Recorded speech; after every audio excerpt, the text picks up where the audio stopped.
Hello everyone, welcome to the institutional data breakdown session for Wednesday 10th September. So ఒకసారి మనకి రోజు institutional activity fresh activity అయితే లేదు కాబట్టి మనం కంప్లీట్ గా ప్రైస్ యాక్షన్ పైన రేపు అనాలిసిస్ అయితే ఉంటుంది. సో ఒకసారి రేపు అనాలిసిస్ చేసే ముందు ఈ రోజు క్విక్ గా మనం ఈ రోజు జరిగిన యాక్టివిటీని అయితే ఒకసారి క్విక్ గా రీక్యాప్ అయితే చేద్దాం. సో మనకు వచ్చేసి ఈ రోజు ఎస్టర్డే మనం అనలైజ్ చేసుకున్న ప్రకారం ఈ రోజు ఈ ఏరియా నుంచి ఈ రీజన్ వరకు flat opening or gap up or ఎక్కడైనా ఓపెనింగ్ ఈ రేంజ్ నుంచి వచ్చే ఒక బుల్లిష్ టర్న్ తీసుకుంటే మనం అనుకున్నాం హై ప్రాబిలిటీ బుల్లిష్ ట్రేడ్ అని. ఇక్కడే కింద ఓపెన్ అయ్యి రెసిస్టెన్స్ గా ఫీల్ అయ్యి కిందికి వస్తే హై ప్రాబిలిటీ బేరిష్ ట్రేడ్ అనుకున్నాం. బట్ స్టిల్ ఎఫ్ఐఎస్ బుల్లిష్ ఉండే, ప్రోస్ బేరిష్ ఉండే, క్లయింట్స్ మాత్రం కొంతమంది క్లయింట్స్ బుల్లిష్ ఉండే అండ్ కొంతమంది క్లయింట్స్ బేరిష్ ఉండే. సో కంబైన్డ్ వాళ్ళ యాక్టివిటీ చూస్తే హెడ్జ్ చేసినట్టు ఉంటుంది. బట్ స్టిల్ హెడ్జ్ చేయడం అనేది చెప్పకూడదు, ఎందుకంటే వాళ్ళంతా ఇండివిజువల్ ట్రేడర్స్ కాబట్టి. సో క్విక్ గా అయితే ఒకసారి అనలైజ్ అయితే చేద్దాం. అండ్ ఎప్పుడైతే పెద్ద సో ఈ రోజు గ్యాప్ అప్ అయిన తర్వాత ట్రేడర్స్ అయితే చాలా కన్ఫ్యూజన్ స్టేట్ కి అయితే వెళ్ళిపోయి ఉంటారు. అండ్ ఎవరైతే ఆప్షన్ బయింగ్ చేసారో వాళ్ళందరికీ ఈ రోజు స్టాప్ లాస్ అనేవి హిట్ అయి ఉంటాయి. ఎలాగో క్లయింట్స్ ఎప్పుడు కూడా స్టాప్ లాస్ తీసుకోరు, పూర్తిగా టైం డికే అయిపోయేదాకా వెయిట్ చేస్తారు కాబట్టి హ్యూజ్ లాస్ అయితే చూస్తుంటారు ఈ రోజు. అండ్ ఈవెన్ నాకు వచ్చిన మెసేజెస్ ని బట్టి చూస్తే కూడా అర్థమవుతోంది. సో స్టిల్ మన ఇండికేటర్ అయితే చాలా అయితే సేవ్ చేసింది అనుకోవాలి. ఎవరైతే కొంచెం ఎక్స్పర్ట్ ట్రేడర్స్ ఉంటారో, ఎప్పుడైతే మన క్యాండిల్స్ పెద్ద క్యాండిల్స్ ఉంటాయో, సో ఒకసారి ఈ ఈ ఈ లెవెల్లో ఎవరైనా ఎంటర్ అయి ఉన్నా కూడా క్విక్ గా ప్రాఫిట్స్ బుక్ చేసుకోవాలని మనం నిన్నే ప్రెడిక్ట్ చేసుకున్నాం. ఇన్ కేస్ ఈ ఈ యాక్టివిటీ ఎవరైనా చూసినా కూడా ఈ ట్రేడ్ ని ఎవరైనా తీసుకోవాలనుకున్నా యావరేజ్ చేస్తూ స్టాప్ లాస్ హిట్ అయ్యే వరకు వెయిట్ చేస్తున్నా కూడా ఎండ్ ఆఫ్ ద డే వీళ్ళకి ఒక 1:2 ఆర్ 1:1 అయితే ప్రాఫిట్స్ అయితే వచ్చినాయి షార్ట్ దానికి. And at the same time so ఒకసారి లాంగ్ యాక్టివిటీ చూద్దాం. ఎవరైతే దీని కింద స్టాప్ లాస్లు పెడతారో వాళ్ళందరిది హిట్ అయిపోయింది. ఎవరైతే సిస్టమ్ లో స్టాప్ లాస్ పెడతారో వాళ్ళందరూ స్టాప్ లాస్ అయితే హిట్ అయినాయి. నెక్స్ట్ స్ట్రాంగ్ లాంగ్ యాక్టివిటీని ఒకసారి చూద్దాం. సో మనం ఇక్కడ ఎంట్రీ తీసుకున్న ఇక్కడ వరకు హై పొజిషన్స్ కంప్లీట్ యావరేజ్ చేసే ఛాన్స్ అయితే మనకు ఉంది. అండ్ మన టార్గెట్ వచ్చేసి ఒక టార్గెట్ అయితే ఈ ప్రీవియస్ హై, ఈ డే హై వరకు. అండ్ ట్రైల్ చేసినా కూడా హిట్ అవ్వదు. So end of the day ఈ హై పెట్టుకున్నా కూడా మనకు వచ్చేసి 1:2 ఆ రేంజ్ లో అయితే వచ్చింది. ఎవరైతే మన మన పర్ఫెక్ట్ మనం ప్రెడిక్ట్ చేసుకున్న లెవెల్ వరకు అయితే పెట్టుకుంటారో వాళ్ళందరికీ 1:2.5 రేంజ్ లో అయితే ప్రాఫిట్స్ అయితే వచ్చినాయి. అండ్ ఈ క్యాండిల్ ఎందుకు ఈ రోజు ప్రాఫిట్స్ అనేది క్విక్ గా బుక్ చేయాలని చెప్పుకుంటున్నా మీకు అర్థమైంది అనుకుంటున్నాను.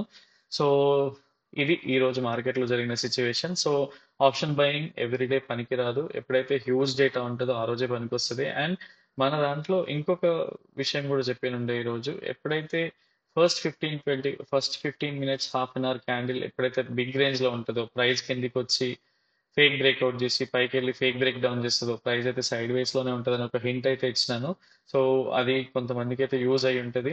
అండ్ ఎవరైతే ఇండికేటర్ ని ఫాలో అయినారో, ఇక్కడ ఇన్ కేస్ 1:1 తీసుకున్నా, ఇక్కడికి వచ్చేసి 1:2.5 ఆర్ 1:2 తీసుకున్నా, జస్ట్ ఇమాజిన్ 2:3 2:4 రేంజ్ లో అయితే రిస్క్ రివార్డ్ అయితే ఈ రోజు గెయిన్ చేసి ఉంటారు ఇండికేటర్ వల్ల. అండ్ ఇండికేటర్ ఫ్రెష్ గా టర్మినల్స్ అయితే చేంజ్ చేస్తున్నాను. ఇంతకుముందు బై అలాంటి లెవెల్స్ ఉంటుండే, ఇది స్ట్రాంగ్ లాంగ్ స్ట్రాంగ్ షార్ట్ అట్లా నేనైతే చేసి అప్డేట్ చేసినాను. ఇన్ కేస్ మీరు అప్డేట్ చేసుకోవాలంటే ఇక్కడికి వెళ్ళి అప్డేట్ చేసుకున్న పర్లేదు, ఆర్ ఇది రిమూవ్ చేసేసి మళ్ళీ ఇండికేటర్స్ లోకి వెళ్ళి యాడ్ చేసుకున్న పర్లేదు. And yeah, this was our today's price action activity. And fresh గా ఇన్స్టిట్యూషనల్ ఎప్పుడైతే సో క్విక్ గా మీరు అర్థం చేసుకోవచ్చు, ఈ రోజు లో పోనప్పుడు ఎప్పుడైతే డేటా స్విచ్ అయిందో, ఎప్పుడైతే ఫేక్ బ్రేక్ డౌన్ అయి స్విచ్ అయిందో, ఇండికేటర్ ఎప్పుడు కూడా ఈ ఎఫ్ఐఎస్ యాక్టివిటీ పైనే ఆ, మనకు సిగ్నల్స్ అయితే ఇస్తుంది. అండ్ ఈ సిగ్నల్ తర్వాత కంప్లీట్ గా మీరు చూసుకున్నట్టయితే చూడండి, ఇది ఒక స్టాప్ లాస్ హంటింగ్ క్యాండిల్. ఎవరైతే బిగినర్స్ ఉంటారో వాళ్ళు చాలా టెన్షన్ పడి ఉంటారు. బట్ ఎక్స్పీరియన్స్ ట్రేడర్స్ కి మాత్రం ఇది కొత్త ఏం కాదు. సో వెయిట్ చేస్తారు, క్యాండిల్ క్లోజింగ్ బేసిస్ లోనే ఎగ్జిట్ తీసుకోవాలి, స్టాప్ లాస్ అయినా బుక్ చేసుకుంటారు. అండ్ ఎంటర్ అయ్యేటప్పుడు కూడా క్యాండిల్ క్లోజింగ్ బేసిస్ లోనే తీసుకుంటారు. సో యా, సో రేపటి ప్రైస్ యాక్షన్ ని ఒకసారి చూద్దాం, రేపు ఏం అవుతుంది అనేసి. ఎనీవే ఇన్స్టిట్యూషనల్ యాక్టివిటీ లేదు కాబట్టి కంప్లీట్ గా ప్రైస్ యాక్షన్ పైన రిలే చూద్దాం మనం. అండ్ క్విక్ గా మీరు ఈ రోజు యాక్టివిటీని చూస్తే కూడా మీకు ఒక ట్రెండ్ లైన్స్ అనేది ఎందుకు అంత ఇంపార్టెన్స్ అనేది మీకు ఇప్పుడే చూపిస్తాను, సో దట్ మీకు కూడా అర్థం అవుతుంది. సో క్విక్ గా అర్థం చేసుకోవడానికి అయితే ట్రై చేయండి. అండ్ ప్రైస్ ఈ రోజు కూడా ఈ ట్రెండ్ లైన్ కిందికైతే రాలేదు. And at the same time పైన కూడా ఒక రెసిస్టెన్స్ లైన్ అయితే ఫేస్ చేసింది. మీరు క్లియర్గా అబ్జర్వ్ చేసినట్లయితే ప్రైస్ దీన్ని దాటి కూడా వెళ్ళలేదు. దీన్ని దాటి వెళ్తే ఐ మీన్ లో టు మీడియం ప్రాబబిలిటీ ఆ రేంజ్లో ఉంటుండే, బట్ ఇక్కడ బుల్లిష్ స్ట్రెంగ్త్ అనేది యాడ్ అవుతుంది. బట్ స్టిల్ ఆ లెవెల్ని అయితే బ్రేక్ చేయలేకపోయింది. ఎగ్జాక్ట్గా చూడండి, మీకు క్లియర్గా అర్థం అవ్వాలి ట్రెండ్ లైన్స్ అనేది ఎందుకు ఇంపార్టెంట్ అనేది. లైవ్ చార్ట్స్ పైన వేయకూడదు కాబట్టి నేను ఎవ్రీడే వేసి చూపించట్లేదు. అండ్ మీరు క్విక్గా ఇక్కడ కూడా అర్థం చేసుకోండి, ఎప్పుడైతే ఈ ఛానల్లో ఉంటుందో ప్రైస్, మీరు ప్రాఫిట్స్ అలా ఉన్న ఈ ఏరియాస్లో అయితే హెడ్జ్ చేయడానికి ట్రై చేయండి ఆర్ లాక్ చేసి పెట్టండి ప్రాఫిట్స్. దాని తర్వాత కొంత మినిమం పాయింట్స్ 10-20 పాయింట్స్ మనకి టికే వచ్చినా కూడా పెద్ద హెడేక్ అయితే ఉండదు, బికాజ్ క్యాపిటల్ సేవ్ అవుతుంది కాబట్టి. ఛానల్స్ దగ్గర కేర్ఫుల్గా ఉండండి. అండ్ ట్రెండ్ లైన్స్ పర్ఫెక్ట్గా వర్క్ అవుతున్నాయి. రేపు కూడా నేను చూపించిన ట్రెండ్ లైన్ వేసుకొని ట్రేడ్ చేయడానికి అయితే ట్రై చేయండి. అండ్ రేపటికి వచ్చేసి ఇన్స్టిట్యూషనల్ యాక్టివిటీ లేదు కాబట్టి కంప్లీట్గా ప్రైస్ యాక్షన్ పైన రిలే అవ్వాలి కాబట్టి, ఇన్ కేస్ మీరు ఇలా చూస్తే ఒక flag and pole chart pattern అయితే కనబడుతుంది. ఇన్ కేస్ మనకి సో బ్రేక్అవుట్ అయ్యి ఆర్ గ్యాప్ అప్ అయ్యి ప్రైస్ ఎప్పుడైతే సపోర్ట్ తీసుకుంటుందో ఇక్కడ మీరు if you find any bullish pattern go long till here 1:2 1:3 తర్వాత ట్రైల్ చేయడానికి అయితే ట్రై చేయండి. అండ్ ఇండికేటర్ ఎవరైతే వాడుతున్నారో క్యాండిడేట్ క్లోజింగ్ బేసిస్లో అయితే తీసుకోండి. So this will be are medium probability.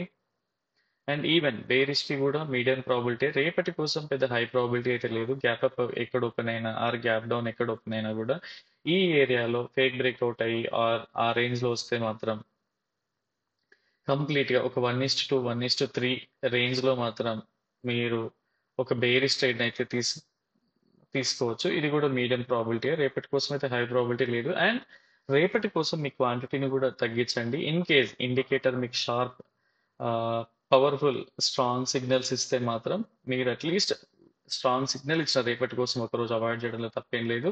50% are 60% క్యాపిటల్ని lot సైజ్ని deploy అయితే చేయండి. కంప్లీట్ పొజిషన్స్ అయితే రేపు బిల్డ్ చేయకండి. వెయిట్ చేయండి. ఛానల్స్ గీసాను, ట్రెండ్ లైన్ గీసాను కదా, అది మీ దాంట్లో ప్లాట్ చేసి చూడండి ఇన్ కేస్ ఎక్కడ వస్తుంది ఏంటి అనేది. సైడ్ వేస్ మార్కెట్ ఉంటే మాత్రం న్యూట్రల్ స్ట్రాటజీ డిప్లాయ్ చేయడానికి అయితే ట్రై చేయండి. అండ్ నెక్స్ట్ డే తీసేయచ్చు ఆ రోజు ఈవినింగ్కి కూడా if you capture good amount of points అనుకోండి, అప్పుడు కూడా తీసేయడానికి అయితే ఛాన్స్ ఉంటుంది. అదర్వైజ్ హెడ్జ్ చేసి కూడా వదిలేయచ్చు. సో రేపటి అనాలిసిస్ అయితే ఇది. అండ్ ఎవరికైతే ఈ కంటెంట్ నచ్చుతుందో యూజ్ అవుతుందో సబ్స్క్రైబ్ చేసుకోండి. టెలిగ్రామ్లో లైవ్ అప్డేట్స్ అయితే ఇస్తాను, టెలిగ్రామ్లోకి రండి. అండ్ మీ ఫ్యామిలీ మెంబర్స్ ఆర్ మీ ట్రేడింగ్ సర్కిల్లో అయితే షేర్ చేయండి. అండ్ ఇది ఫ్రీ కంటెంట్ అయితే కాదు, బట్ స్టిల్ మీకు యూస్ఫుల్ అయ్యే కంటెంట్. అండ్ ఫ్యూచర్లో చాలా హెల్ప్ అవుతుంది. చాలా మంది తెలియకుండా ట్రేడ్ తీసుకుంటూ ఉంటారు. హై ప్రాబిలిటీ ఎక్కడ, లో ప్రాబిలిటీ ఎక్కడ అనేది ఎవరికి తెలియదు. ఇన్ కేస్ ఒకరోజు 10,000 వస్తే ఇంకోరోజు 20,000 పోతాయి అనమాట. ఎందుకు పోతాయి అంటే ఇక్కడ హై ప్రాబిలిటీ అనేది తెలియదు కాబట్టి. బ్రేక్అవుట్ అయిందంటే అయింది, బ్రేక్అవుట్ అయ్యాక ఏం యాక్టివిటీ ఉంటుంది అనేది no one knows about it అనమాట. ఎప్పుడైతే మనం ఇన్స్టిట్యూషనల్ యాక్టివిటీని పర్ఫెక్ట్గా క్యాప్చర్ చేయగలుగుతామో, పర్ఫెక్ట్గా వాళ్ళని ఐడెంటిఫై చేయగలుగుతామో, మనం సింపుల్గా రిస్క్ లేకుండా ట్రేడింగ్ అయితే చేయొచ్చు. So this is my analysis for tomorrow. And ఈ వీడియోని అయితే 5 minutes 10 minutes అయితే చూడదు. 5 minutes 2-3 minutes లో చూసి కంప్లీట్ చేద్దామని న్యూస్ వీడియోలో అయితే చూస్తే అయితే మీరు కంప్లీట్గా మార్కెట్ స్ట్రక్చర్ అయితే అర్థం చేసుకోలేరు. సో వీడియో ఎండ్ వరకు చూడండి, సో దట్ మీకు అర్థమవుతుంది. అర్థమవని లెవెల్లో అండ్ మీకు ఎక్కడైతే ట్రెండ్ లైన్స్ ఉన్నాయో ఆ లెవెల్స్ అన్ని ఒకసారి పాజ్ చేసుకొని మీ దానిపైన ప్లాట్ చేసుకొని చూడడానికి అయితే ట్రై చేయండి. అండ్ ఇప్పటి వరకు మనం ఏదైతే అనాలిసిస్ చేసినామో ఎవ్రీ డే ఆ లెవెల్స్ అనేవి పర్ఫెక్ట్ వర్క్ అవుతున్నాయి. Because most of the times we look at probabilities కాబట్టి మన డైరెక్షనల్ ట్రేడ్స్ అని కాదు. ఎక్కడ గ్యాప్ అప్ సినారియోనే ఎక్స్పెక్ట్ చేస్తే గ్యాప్ డౌన్ అయితే ఏం చేయాలో తెలియదు కాబట్టి, గ్యాప్ డౌన్ అయినా మన దగ్గర ట్రేడ్ ఉంటుంది, గ్యాప్ అప్ అయినా కూడా మనకి ట్రేడ్ చేసే స్ట్రెంత్ అయితే ఉంటుంది. బట్ ఫుల్ లాట్సా పార్షియల్ లాట్స్ అనేది మనం డిసైడ్ అయిపోతాం ముందే 1 day బిఫోరే కాబట్టి. So yeah, once again thanks for watching. And రేపటి వీడియోలో మళ్ళీ కలుద్దాం. Take care, bye.